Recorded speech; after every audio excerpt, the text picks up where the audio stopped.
Bueno, vamos a hacer como hicimos con la parte de masculino. Vamos a ver ahora el eje reproductor femenino, ¿sí? Y vamos a ver acá también la parte del ciclo, ¿sí? Del ciclo ovárico y del ciclo uterino.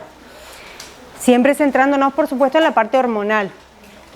Acá, como vimos en el eje masculino, vamos a ver el eje hipotálamo hipofisario, en este caso gonadal, que corresponde a los ovarios, ¿sí? Y vemos lo mismo que al principio veíamos en el masculino, que desde el hipotálamo se secreta ¿qué hormona? La GnRH, que ¿qué tipo de hormona era? Proteica, peptídica, esteroidea. Peptídica, es un decapéptido, ¿sí? Es peptídica.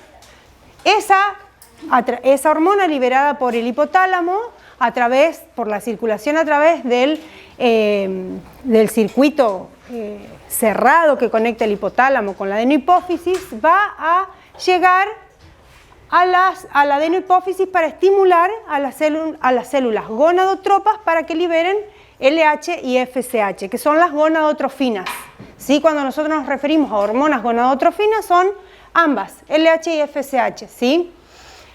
Estas van a circular por circulación periférica, por circulación sistémica, hasta llegar, en este caso, a los ovarios, ¿sí? Y ahí van a tener sus células blancas, sus células diana.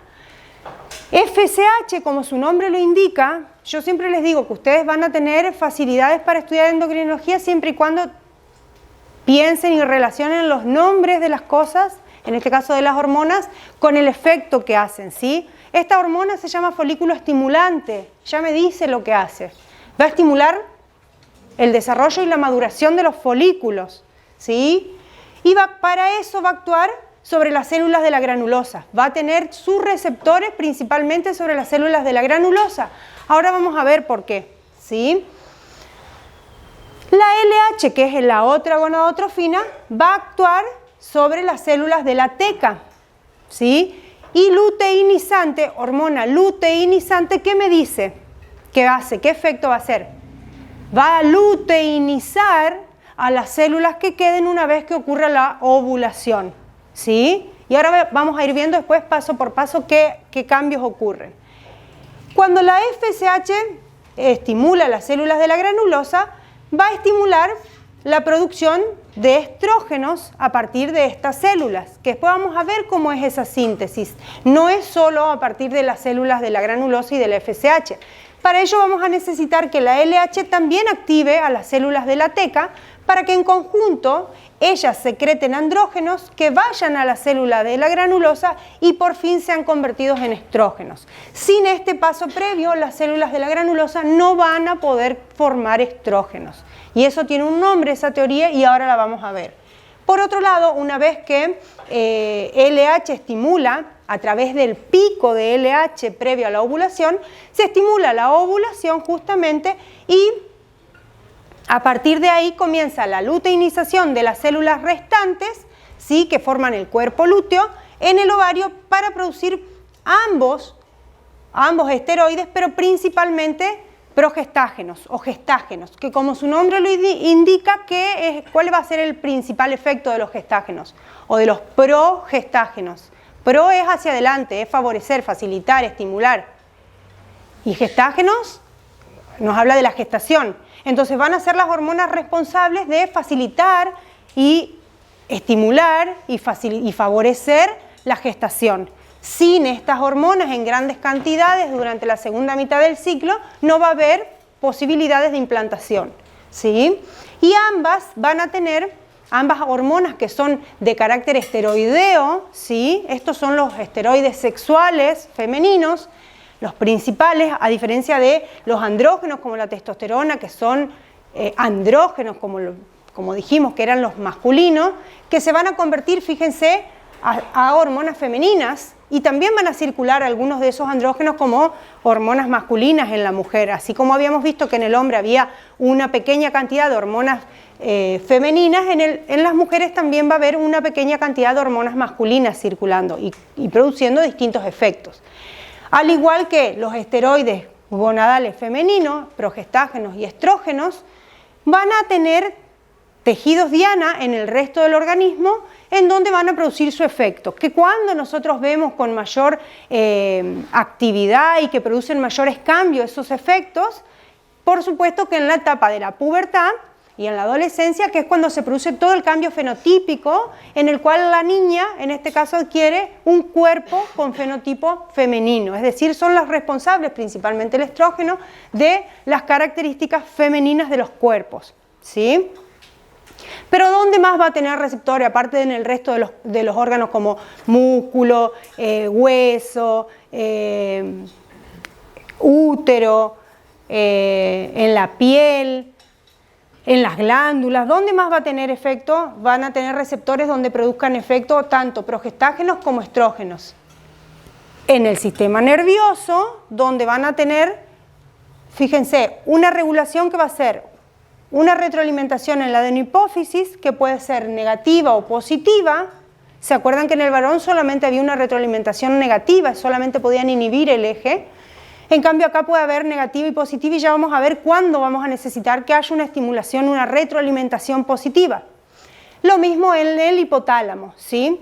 Y las células de la granulosa, al igual que habíamos visto en las células de Sertoli en el varón, al estimularse por la FSH, liberan la inhibina, que era este péptido que tenía actividad inhibitoria, sobre todo a nivel de la adenohipófisis, en menor medida del hipotálamo, para la secreción específicamente de FSH, o principalmente de FSH. ¿Sí? ¿Hasta acá venimos bien?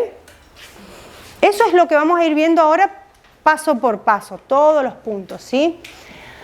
La regulación de la GnRH ya sabemos que va a estar principalmente comandada esa regulación, que dijimos que podía ser positiva y negativa, por los esteroides gonadales, por estrógenos y progestágenos, ¿sí? Los estrógenos generalmente van a producir un aumento de los pulsos de la GnRH, la van a tratar de estimular, y la progesterona, así se abrevia el estradiol y la progesterona, que son tipos específicos de estrógenos y de progestágenos, ¿sí? Hay muchos estrógenos distintos y hay muchos progestágenos distintos. El estradiol es el que predomina en la etapa reproductora de la mujer, ¿sí? Y la progesterona va a tener principalmente un efecto que disminuye los pulsos de la GnRH, ¿sí? Va a haber otros neurotransmisores como la noradrenalina, la adrenalina, la dopamina, ¿sí? Endorfinas y opioides, que van a tener algunos efectos estimulantes y otros efectos inhibitorios, y esto tenemos hormonas o neurotransmisores o sustancias que van a ser propias del cuerpo, es decir, que son naturales, que el cuerpo o el sistema nervioso o alguna otra glándula las produce, pero también tenemos que tener cuidado con las sustancias que voluntariamente y desde el exterior le introducimos al cuerpo, como los opioides, que usan los receptores de las endorfinas y de los opioides, ¿sí? Y generan los mismos efectos. ¿Esto por qué? Porque pueden haber situaciones en las cuales haya alteración del ciclo, o alteración en los sangrados, o alteración a nivel de cualquier parte del eje, y se deba al consumo de sustancias ilegales, ¿sí? Entonces, para atender las demandas del ciclo femenino tenemos que tener en cuenta varias consideraciones. En cuanto a las gonadotrofinas adenohipofisarias, la FSH y la LH van a estar reguladas por las hormonas que estimulan su producción, es decir, por los esteroides ováricos y por los péptidos, como dijimos, como la inhibina, que tenían una familia en donde había inhibina, activina, folistatina, ¿sí? Todos esos van a siempre tratar de, en algunos casos, estimular, en otros inhibir, principalmente FSH. La función de la FSH dijimos que era la producción del estradiol, también de inhibina B, y de regular el crecimiento del folículo, como decía su nombre, folículo estimulante. Va a ser la que aumente en la primera mitad del ciclo, ¿sí? Para facilitar justamente el reclutamiento de todos los folículos para que comiencen el proceso de crecimiento. Y la LH va a ser la responsable de estimular las células de la teca del ovario, porque tenía receptores en la teca, para la producción de andrógenos, que luego se van a convertir en estradiol, y va a ser la responsable de que ocurra la ovulación, ¿sí? Tras el pico de LH. Los folículos ováricos son la unidad funcional y estructural, ¿sí? ¿Por qué? Porque dentro van a contener al ovocito, ¿sí? ¿El ovocito que va a estar detenido en qué? ¿Cómo va a estar ese ovocito? Bien, va a ser un ovocito primario, ¿sí? Más allá del estadio en el que esté el folículo, y acá es donde yo me paro un ratito, perdemos tiempo y lo aclaramos. Tenemos dos procesos diferentes en el folículo. El ovocito, que su proceso de maduración es la ovogénesis, que ¿cuándo inicia? En el desarrollo embrionario, ¿sí? Ahí ocurre la primer gran producción, la máxima producción de ovocitos, y todos quedan detenidos en la profase de la primera división meiótica, ¿sí? Y se rodean de una capa de células planas, ¿sí? Epiteliales planas. Una vez que quedan ahí detenidos, forman los folículos primordiales, pero el ovocito dentro va a continuar estando como ovocito primario, más allá de que después lo que madure y vaya creciendo sea todo el folículo. Para esa maduración y ese crecimiento, el término correcto es la foliculogénesis, ¿sí? Que no es lo mismo entonces que la ovogénesis, ¿sí? Aclarado esto, vamos con la ovogénesis, que dijimos que comenzaba en la etapa embrionaria, donde ocurría el máximo de divisiones para formar el máximo número de ovocitos, ¿sí? Se detienen en la primera división meiótica y quedan en ese estadio. Ahora vamos a ver hasta cuándo. En cuanto a la foliculogénesis, tenemos divididos en dos grandes grupos a los folículos. Los primordiales, que son estos que son los más inmaduros, que tienen el ovocito y recubiertos por una capa de células planas, ¿sí? Que constituyen el 90 al 95% de los folículos que encontramos en los ovarios. Y esto es lo que se conoce como reserva folicular o reserva ovárica, ¿sí? Y los demás que van a estar en crecimiento. ¿Cuáles estadios encontramos en crecimiento? Primarios, secundarios, según la bibliografía hay terciarios y cuaternarios, y después vienen los más maduros, que son los de Graf, ¿sí? Que son los que van a ser el dominante, que vamos a ver a continuación, que va a ser el que tiene la probabilidad o la posibilidad de producir la ovulación. ¿Qué receptores y dónde los tienen las células que conforman los folículos? Los receptores para la FSH, ¿dónde los voy a necesitar? Si la FSH es la hormona que va a facilitar, que estimula, digamos, la maduración, ¿sí?, de los folículos, y yo lo primero que tengo son células epiteliales planas, que van a pasar a ser células cúbicas, y recién ahí se van a llamar células de la granulosa, y después se van a estratificar, es decir, van a ser muchas capas de esas mismas células, pero todavía en los primeros estadios de desarrollo yo no tengo, fíjense, nunca les dije que tengo células de la teca, solo células de la granulosa. Entonces, si yo quiero estimular ese desarrollo, ¿dónde le tengo que poner los receptores para que la FSH, que es la que la estimule, pueda actuar? En las células de la granulosa. Entonces, esto sale de la lógica simplemente, ¿sí? De poder entender cómo es la estructura microscópica que forma cada folículo y entender la función que tiene cada hormona. Entonces, los receptores para la FSH los vamos a encontrar en las células de la granulosa. ¿De qué estadios de folículo? De los más inmaduros, que son los que yo quiero que maduren, primarios y secundarios, ¿sí? En cambio, los receptores, y fíjense cómo se llaman, de LH y HCG, ¿qué era la HCG? Bien, la gonadotrofina, porque es una gonadotrofina, es igual que la LH y la FSH, coriónica, porque no viene de la adenohipófisis, viene de la placenta o del corión, y la H me da la especie, que es humana, ¿sí? No de perrito, no de gatito, de humano, ¿sí? Entonces, ¿por qué el receptor es el mismo? ¿Qué me dice que el receptor sea el mismo? ¿Qué pasaba con los receptores androgénicos? ¿Qué se podía unir?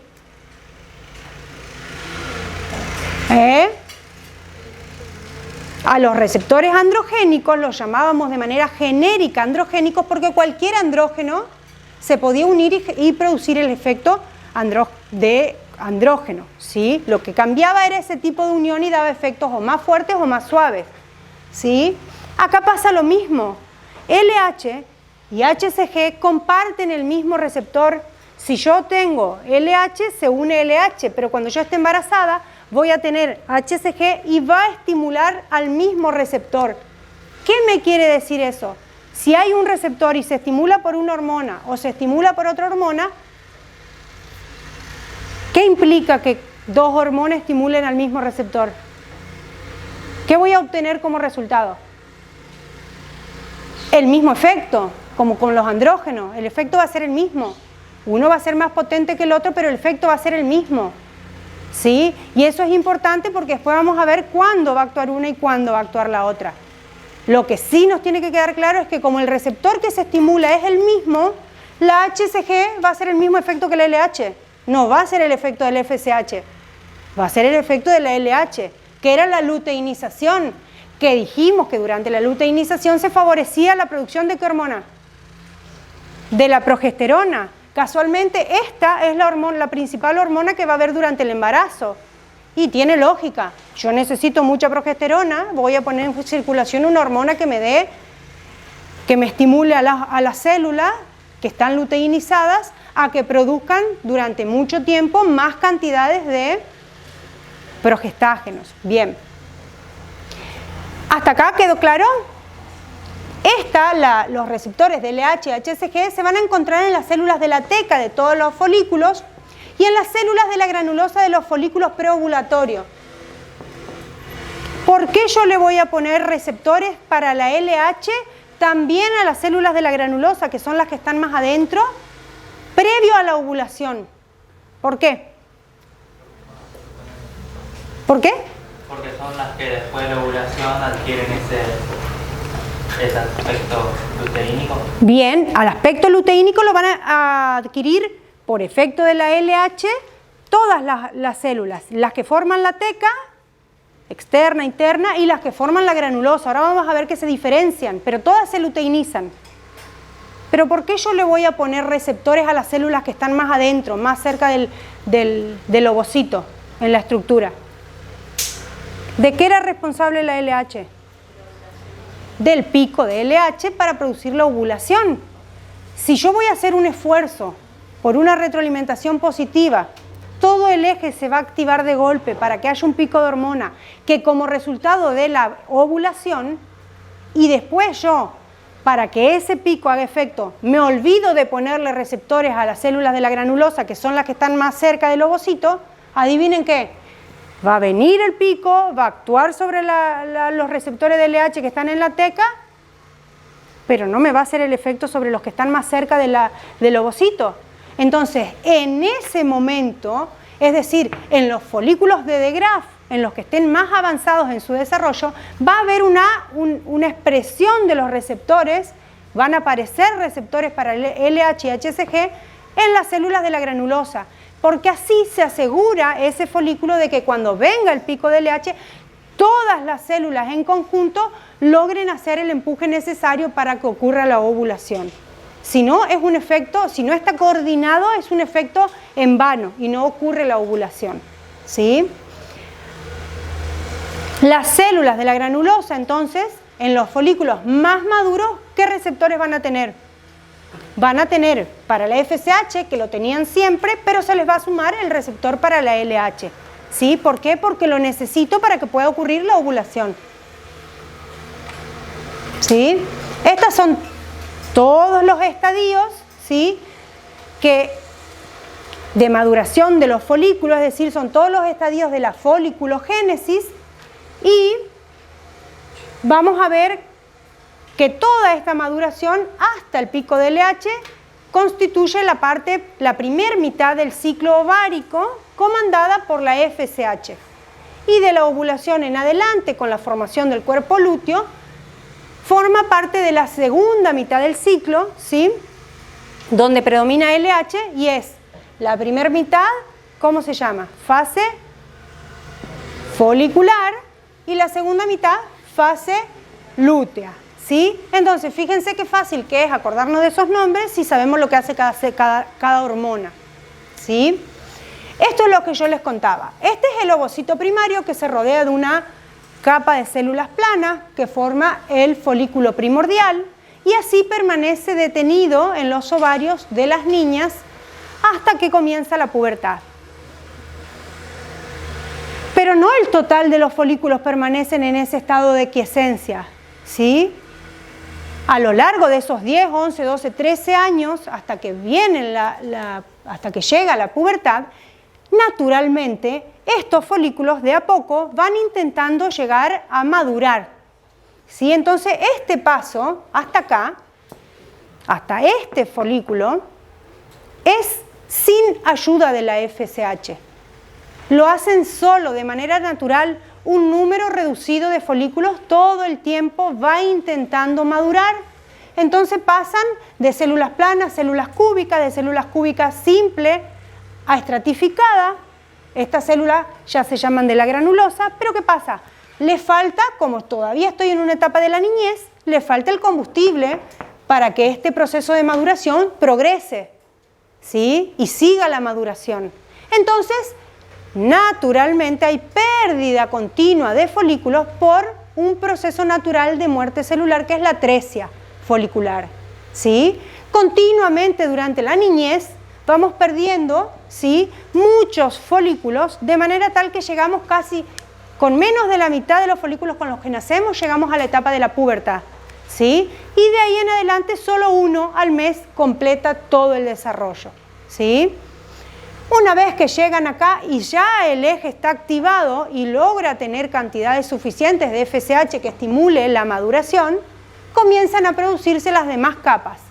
Se comienza a producir, se produce más cantidad de células de la granulosa que se siguen estratificando, se va hacia un polo de la célula, el ovocito con su corona radiada y con su cúmulo óforo, que es lo que después va a ser el complejo de ovulación, y en el medio se comienza a formar, se comienza a llenar de un líquido que se conoce como líquido folicular o líquido antral, ¿sí?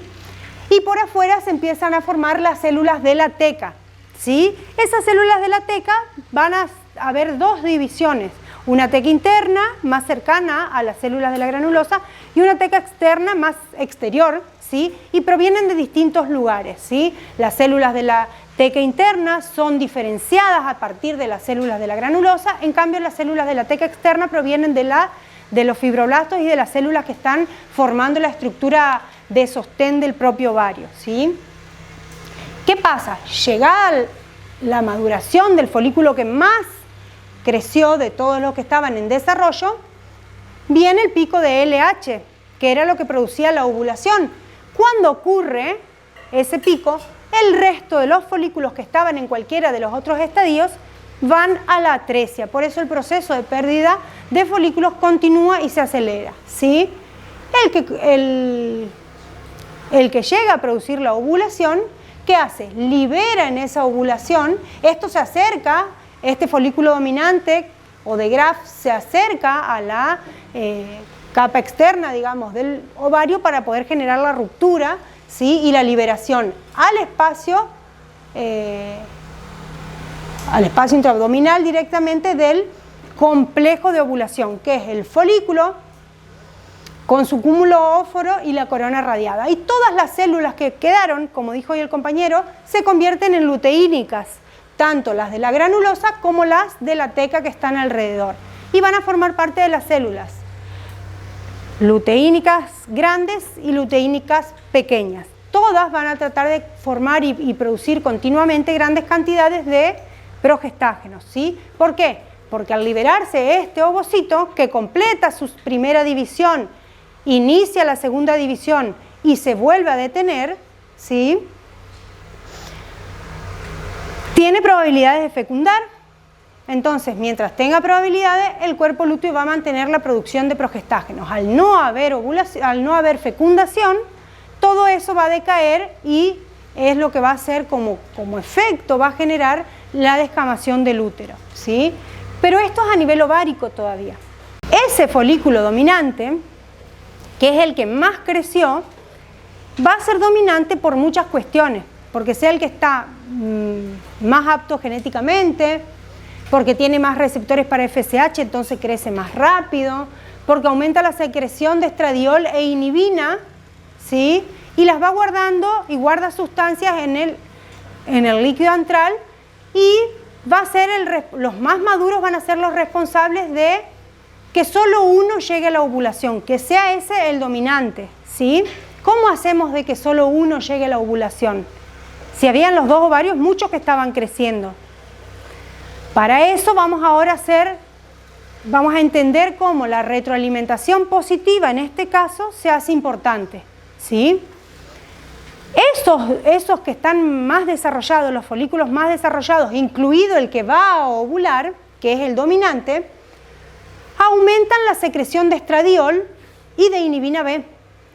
Y cuando nosotros veíamos la retroalimentación, ¿qué hacía la inhibina y qué hacía el estradiol? Principalmente producían inhibición del eje. Estas producen inhibición de las gonadotrofinas por feedback negativo. Si producen inhibición al hipotálamo y a la adenohipófisis, yo me quedo sin FSH para seguir madurando. Entonces, al quedarse sin FSH, los folículos que venían en ese proceso de maduración pierden el combustible y van todos directo al proceso de atresia folicular, de muerte celular programada, siendo solamente el dominante, por todo lo que cargó en su líquido antral, el que sobreviva a ese apagón, ¿sí?, de hormonas que lo producen los propios folículos del ovario, ¿sí? Se produce una disminución brusca, una caída brusca de FSH, que al no permitir que sigan en crecimiento esos folículos, manda o envía al resto de los folículos a la atresia, quedando solo uno con probabilidades de producir la ovulación. Posterior a eso, ¿sí?, y para completar la maduración, se produce el folículo de Graf que sobrevivió, que va a ser el dominante, es el que produce ahora la liberación, ¿sí?, de las hormonas que tiene guardadas para producir ahora el pico de LH que genere la ovulación, ¿sí? A mitad del ciclo va a haber un aumento de los niveles de estradiol, ¿sí?, seguido de una elevación de LH y en menor medida de FSH. También hay un pequeño pico de FSH para que termine la maduración ese folículo de Graf, provocando la elevación a muy altos niveles de progesterona, ¿sí? Que esa es la verdadera responsable de la ovulación, porque va a determinar los siguientes cambios a nivel del ovario, ¿sí?, del folículo dominante. Va a generar la ruptura del folículo y la eliminación del complejo óvulo y cúmulo óforo a la cavidad peritoneal, y esto ocurre de forma predecible alrededor de 34 a 36 horas posterior al pico máximo de LH, que es lo que tarda en generar la producción de progesterona, que aumente ese pico de progesterona y que llegue para producir estos cambios, ¿sí? ¿Hasta acá quedó bien? Tenemos muchos folículos que maduran porque hay mucha FSH, estamos en la primera mitad del ciclo. El dominante, que se llenó con mucho líquido, ¿sí?, y en el líquido ese cargó hormonas, cargó sustancias nutritivas, cargó sustancias que necesite para que cuando los mismos folículos aumenten la producción de estradiol y de inhibina de tal manera que apague el eje de manera repentina y caigan los niveles de FSH, el resto de los folículos van a la atresia, quedando solo uno con probabilidades de producir la ovulación. Pero ese quedó sin combustible también. Ahora, por feedback positivo, es el que genera el pico de LH, que da como consecuencia un aumento brusco de progesterona que genera la ovulación propiamente dicha, ¿sí? Ahí.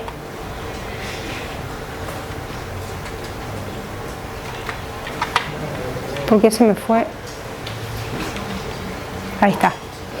Ahora vamos a ver la esteroidogénesis, ¿sí? Hasta acá veíamos cómo las hormonas de la adenohipófisis van a comandar el ciclo ovárico, pero a la vez van a ser las que dirijan si durante la primera mitad del ciclo predomina el estradiol y durante la segunda mitad del ciclo predomina la progesterona. Vamos a ver cómo es el mecanismo de esteroidogénesis a nivel del ovario, ¿sí? Los ovarios van a secretar, fíjense, pregnenolona, progesterona, 17 alfa hidroxiprogesterona, androstenediona, que ese ya es androgénico, dihidroepiandrosterona, que es androgénico, testosterona, que es el principal andrógeno, y estrona y estradiol, que son dos tipos de estrógenos, ¿sí? Donde el principal dijimos que era el estradiol, pero se produce todas esas hormonas se producen a nivel del ovario, ¿sí?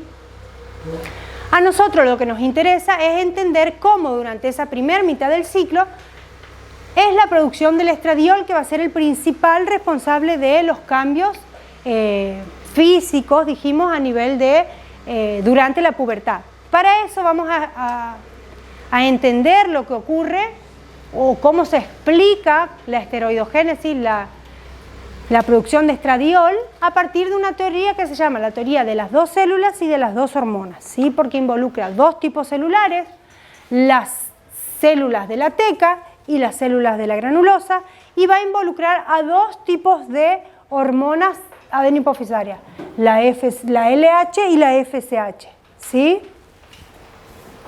Si yo no tengo todo, no puedo formar estradiol en el ovario, ¿sí? Si yo tengo solo la teca y no tengo la granulosa, no puedo formar estrógenos en el ovario. Si yo solo tengo granulosa y no tengo la teca, no puedo formar estrógenos, estradiol en el ovario. Necesito los dos. Y ahora vamos a ver por qué. Las células de la teca son las que están más externas en los folículos, ¿no? Esas tienen receptor para LH. Bien, eso es lo que vimos al principio. Cuando se una ese LH a los receptores que están en la célula de la teca, fíjense lo que activa. Activa a unas cuantas enzimas y cascadas que lo que van a hacer es activar la introducción de colesterol a partir de las lipoproteínas que circulan en la sangre, ¿sí? ¿Por qué? Porque yo necesito colesterol para producir cualquiera de estas hormonas que produce el ovario. Entonces, lo primero que tengo es la introducción a la célula de colesterol. ¿A partir de qué? De las lipoproteínas que circulan en la sangre. Entonces, lo primero que hace, el primer efecto que tiene la LH al unirse al receptor en las células de la teca es estimular el ingreso, la captación de colesterol. ¿Para qué? Para que inicie la esteroidogénesis.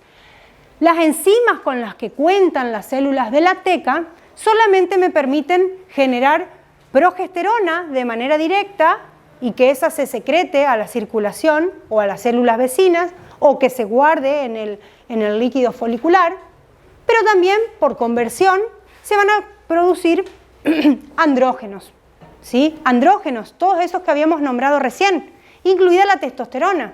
Esos andrógenos pueden tener distintas vías de circulación. Pueden pasar libremente porque atraviesan las membranas de manera natural, porque son lipídicos, ¿sí? Y llegar a las células de la granulosa que están más adentro en el folículo, o pueden salir esos andrógenos a circulación o guardarse en el líquido antral, ¿sí? Aquellos que pasan la membrana de la célula de la teca, la membrana basal, la membrana de la célula de la granulosa y se introducen en las células de la granulosa, ¿qué pasa? Van a quedar ahí hasta que la FSH, que tenía los receptores en la célula de la granulosa, se una a su receptor y estimule la aparición de enzimas que van a poder convertir a esos andrógenos en estrógenos, ¿sí? Y nosotros ya lo vimos a ese paso. Lo vimos cuando estudiamos las vías en las que podía actuar, como podía actuar la testosterona. ¿Cómo habíamos dicho que había la vía de diversificación? ¿Qué hacía? Convertía la testosterona en estradiol. Es lo mismo que hace la célula de la granulosa. ¿Por qué? Porque tiene la misma enzima, la aromatasa, ¿sí? Entonces, si la célula de la teca no tiene las enzimas y no es estimulada para que se produzcan andrógenos, y esos andrógenos precursores de los del estradiol o de los estrógenos no llegan ya preformados, esta célula sola no tiene todas las enzimas para formarlo desde cero. Para arrancar no puede hacer que ingrese colesterol. entonces no va a tener forma de producir sola los estrógenos. Necesito sí o sí que funcionen en conjunto, ¿sí? Una vez que se produce ese paso, pueden volver a la circulación, o sea, pueden salir a la circulación general, pueden acumularse en el líquido folicular y son esos cambios los que van a hacer que se libere después de repente y produzca una estimulación positiva o una inhibición, ¿sí? Porque se van a ir produciendo en oleadas. ¿Hasta acá quedó clara la teoría de las dos células y de las dos hormonas? Miren que esto se pregunta en los exámenes, ¿sí? Parciales y finales. ¿Qué pasa ¿podrías explicar de vuelta cuando pasa la célula de la granulosa? Los andrógenos que se forman en la célula de la teca pasan, una porción pasa libremente porque son lipídicos, pasan hasta las células de la granulosa que tiene receptor para FSH. Cuando se une la FSH a su receptor, se activan otras enzimas que están dentro de las células de la granulosa, que son distintas a las que tienen las células de la teca. Esas enzimas, dentro de esas enzimas está la P450 aromatasa, que es la enzima encargada de convertir los andrógenos en estrógenos, ¿sí? Una vez que ocurre ese paso, esos estrógenos que se forman pueden salir a la circulación general para producir efectos en el hueso, en la piel, en distintos órganos, en el útero, en el sistema nervioso, y si no, se pueden ir acumulando en el líquido folicular, porque lo va a necesitar para cuando haya el apagón, ¿sí? Por eso es que se dice que eso es la teoría de que se necesitan dos células y dos hormonas que las activen a esas células, que las estimulen, ¿sí? ¿Se entendió? ¿Sí? Bien. ¿Alguna otra duda? Bien. Entonces, esto es en resumen. La LH estimula la producción de andrógenos en las células de la teca, que eran las más externas, que van a pasar a las células de la granulosa y se van a transformar en estradiol porque va a tener la enzima aromatasa que va a estar estimulada cuando llegue la FSH y estimule las células de la granulosa, ¿sí? Bien, una vez que ocurría la ovulación, el resto de las células dijimos que formaban el cuerpo lúteo. ¿Por qué? Porque la LH lo que hacía era luteinizar, ¿sí?, las células que quedaban, las células de la granulosa y las células de la teca, para que produzcan muchas cantidades de progesterona, ¿sí? Para eso el folículo después de la ovulación se reorganiza, ¿sí?, y forma el cuerpo lúteo, que es un cuerpo amarillo. ¿Por qué es amarillo? Bien, por la cantidad de inclusiones lipídicas que contiene, ¿sí? También van a empezar a aparecer, porque es un lugar que está muy irrigado, van a empezar a aparecer capilares y fibroblastos del estroma, ¿sí?, para que proliferan y penetran la lámina basal.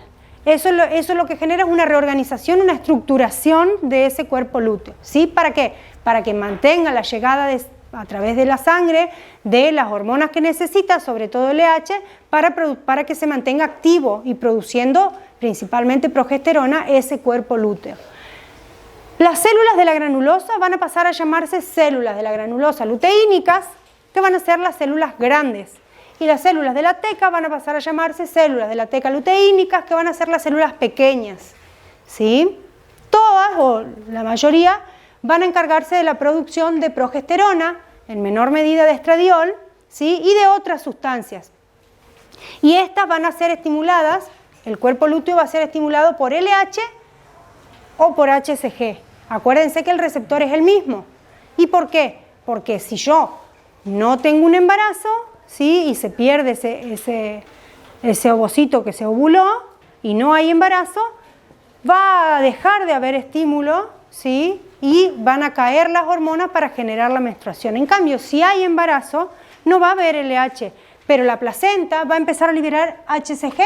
Esa HCG, al estimular a los receptores que están formando las células de la teca, hace que las tecas siga funcionando, para producir mucha progesterona, para que se mantenga activa, sosteniendo el embarazo hasta que se forme completamente la placenta, y adquiera la placenta las características endócrinas necesarias, ¿sí? Pero ¿qué pasa? Cuando no hay embarazo, dijimos que esos niveles caían, ¿por qué? porque pasados 7, 9 días de que no hay embarazo, ¿y cómo sabe la célula que forma el cuerpo lúteo, cómo sabe si hay embarazo o no sabe? Que si hay o no hay embarazo.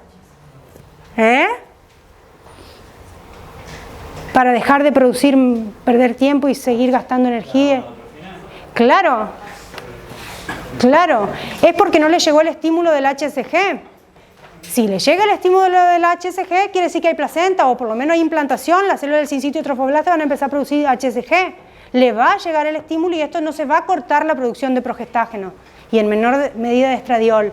Pero si no hay embarazo, no le llega esta señal de que la placenta se está por formar o se está empezando a formar, de que hay un embarazo y los niveles de hormonas van a comenzar a caer y el cuerpo amarillo o cuerpo lúteo va a pasar a formar un cuerpo blanco, una cicatriz o cuerpo albicans, ¿sí? Fibrosado, sin contenido lipídico y por lo tanto no funcional. Eso hace que las hormonas que producen, que son la progesterona principalmente y el estradiol, caigan y como consecuencia tenemos la menstruación allá en el ciclo uterino, que ahora lo vemos a continuación. ¿Hasta acá se entendió? Porque esto lo retomamos en la UP siguiente, que es la de embarazo. Entonces, los cambios hormonales en el ciclo van a ser en la fase preovulatoria o folicular, se van a producir y secretar grandes cantidades de estradiol por principalmente los folículos más grandes, los dominantes, ¿sí? Hasta la ovulación. Luego de la ovulación, en la etapa posovulatoria o luteínica, el cuerpo lúteo va a secretar principalmente progesterona hasta la mitad de esta fase. Es decir, si tenemos un ciclo de 28 días, al día 14 ponemos la ovulación, la mitad del segundo ciclo, que serían 7, 8 días, es el tiempo que tiene de producción de actividad el cuerpo lúteo. Si después de esos días no hay embarazo, automáticamente esto empieza a degenerar y se empieza a formar el cuerpo albicans, ¿sí? La única forma de que no vaya a formar el cuerpo albicans, el cuerpo lúteo, de que no se degenere, es que haya un embarazo y me lo mantenga activo. Si no, naturalmente durante 7, 8, 9 días está activo y después declina su actividad, ¿sí? Porque es muy costoso energéticamente mantenerlo si no va a ser necesario porque no hay un embarazo. Eso es lo que hace que caigan las hormonas y de 7 días después, como consecuencia, ¿sí? Que ahora vamos a ver cómo, la menstruación, ¿sí? Que es lo que dice acá. Día 7 o 8 después de la ovulación, la secreción de progesterona y de estradiol por el cuerpo lúteo comienzan a descender progresivamente hasta que generan como consecuencia la menstruación. Los estrógenos, ¿qué efectos tienen? Producen, a nivel general, es el mismo, ¿sí? En cualquier órgano y tejido. Van a producir el engrosamiento, la proliferación de los tejidos, del tejido mamario, del tejido endometrial, ¿sí? Del tejido glandular. Van a producir proliferación. Entonces, a nivel del útero, producen el engrosamiento del endometrio, ¿sí? Y aumenta la actividad mitótica a través de la síntesis del ADN y producen proliferación celular. Ahora acá viene la pregunta. El estradiol en las células del útero, ahora vamos al ciclo uterino, en las células del útero, del endometrio, ¿qué tipo de células teníamos? ¿Qué capas teníamos en el endometrio?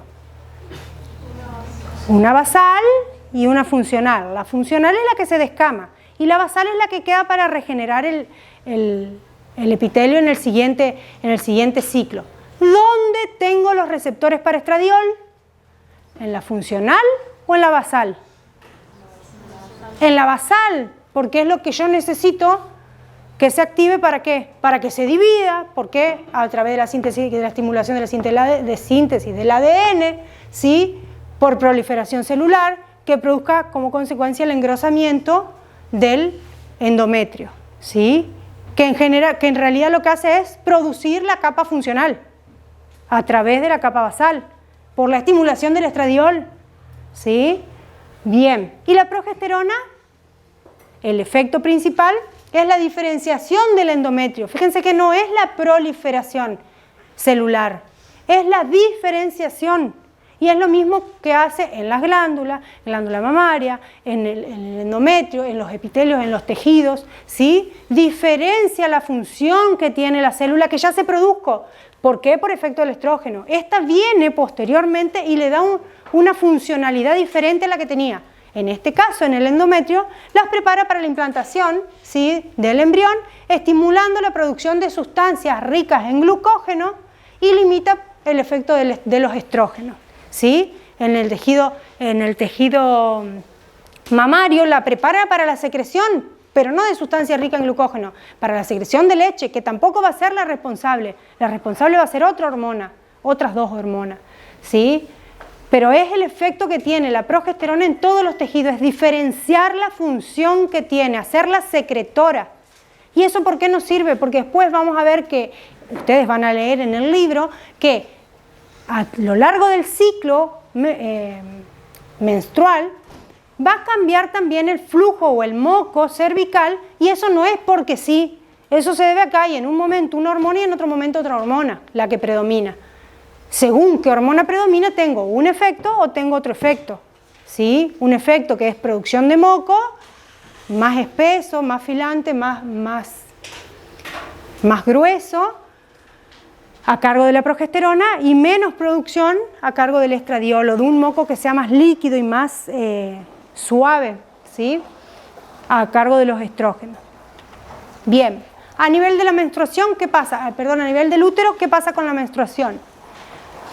En la ausencia de un embarazo, es decir, cuando no nos llega la señal de la HCG de que se produjo la implantación y que la célula del sincitio trofoblasto producen HCG, ¿qué pasa? Van a aparecer luego de esos 7, 8, 9 días de actividad del cuerpo lúteo, este va a empezar a degenerarse, va a formar el cuerpo albicans y van a empezar a haber disminución de progesterona sobre todo y estradiol.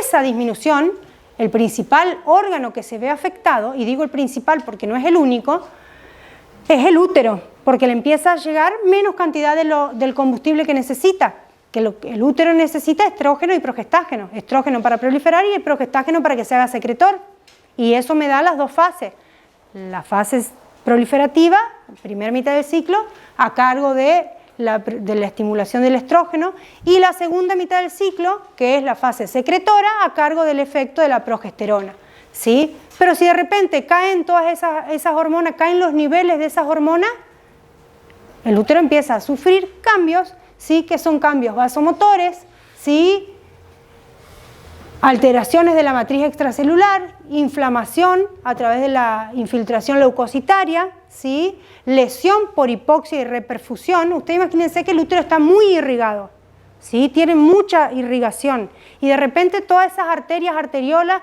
empiezan a hacer vasoespasmos, es decir, se dilatan, se contraen, y eso hace que se vayan descamando porque hay hipoxia, todo lo que está detrás de esa oclusión de flujo sanguíneo se va muriendo y eso va saliendo. Pero como eso no es, si bien es fisiológico, no es una muerte programada, ¿sí?, como la apoptosis, genera inflamación y hace que al lugar lleguen células del sistema inmune, entonces genera una inflamación local, entonces todo eso, ¿sí?, va a ir constituyendo el flujo menstrual, ¿sí? Se produce la descamación por completo de la capa funcional y eso es lo que constituye el flujo menstrual. Fragmentos de los descamados del endometrio mezclados con sangre, porque se van a romper todas esas arteriolas que quedaron espiraladas, ¿sí?, hasta la capa funcional, porque eso todo se va a ir rompiendo y se va a ir cayendo, ¿sí?, licuados por la actividad fibrinolítica, ¿sí?, de los propios restos celulares y con células inflamatorias, ¿sí?, con tejido inflamatorio. Todo eso es lo que se va a perder. ¿Cuánto dura una menstruación normal? Digamos, dura entre 3 y 5 o 6 días, ¿sí? Y comienza con la menarca, que es la primera menstruación. No existe la primer menarca, eso es redundar en términos, o es la primera menstruación o es la menarca. Menarca ya me habla de la primera menstruación, ¿sí? No quiero la primera menarca, porque menarca hay una sola, menopausia también, ¿sí? Entonces, inician los ciclos de la menstruación con la menarca, Al inicio, hasta que todo el mecanismo se aceite, se sensibilice y funcione correctamente, puede haber ciclos irregulares de menstruación, lo cual como médicos tenemos que poder explicárselos a las niñas, a las chicas que vienen a la consulta, que no se asusten, que se tienen que cuidar si pretenden mantener relaciones sexuales, ¿sí? Y luego se van a ir regularizando, ¿sí? Por distintas causas pueden haber ciclos irregulares en las distintas personas y ustedes más adelante a esto le van a sumar patologías. Pero ahora vamos a ver solamente la parte fisiológica, el por qué ocurre. ¿Hasta acá venimos bien? Acá termina con el dibujito de los ciclos, ¿sí? Que esto es lo que tienen en los libros, está en el Ross, en el Guyton y en los libros del cuadernillo de endocrino.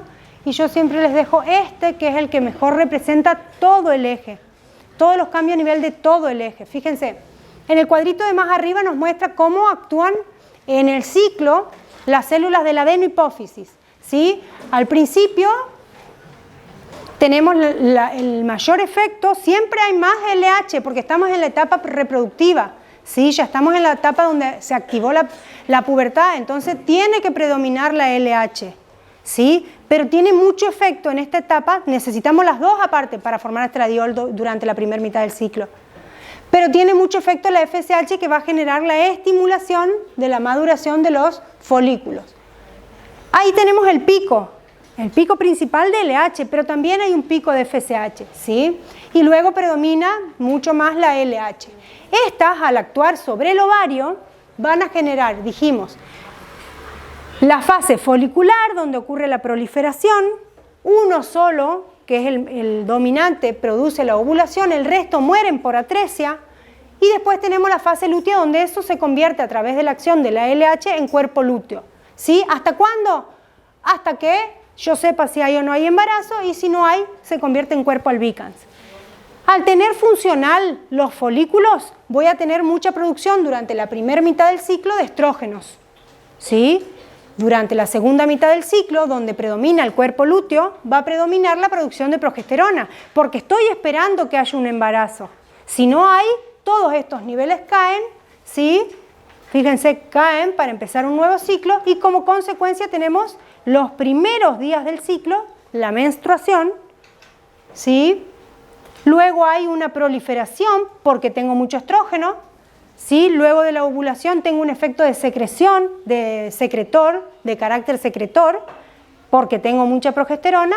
¿Hasta cuándo? Hasta ver si hay o no hay embarazo, donde si no hay, esto vuelve al mecanismo que produce la menstruación, ¿sí? ¿Se entiende cómo uno es consecuencia del otro? ¿Uno tiene efecto sobre el otro? Bien, entendiendo esto, van a aprobar el área. Si no lo entienden esto, de arriba para abajo y de abajo para arriba, no van a aprobar el área. No es un capricho, es la fisiología por la cual después van a poder entender las patologías, ¿sí? Y les digo de arriba para abajo y de abajo para arriba porque en los exámenes finales se arranca por cualquier lado, ¿sí? ¿Alguna duda? No se queden con duda, me buscan cualquier cosa en el campus y me mandan mensajitos, ¿sí? Esta es la última entonces.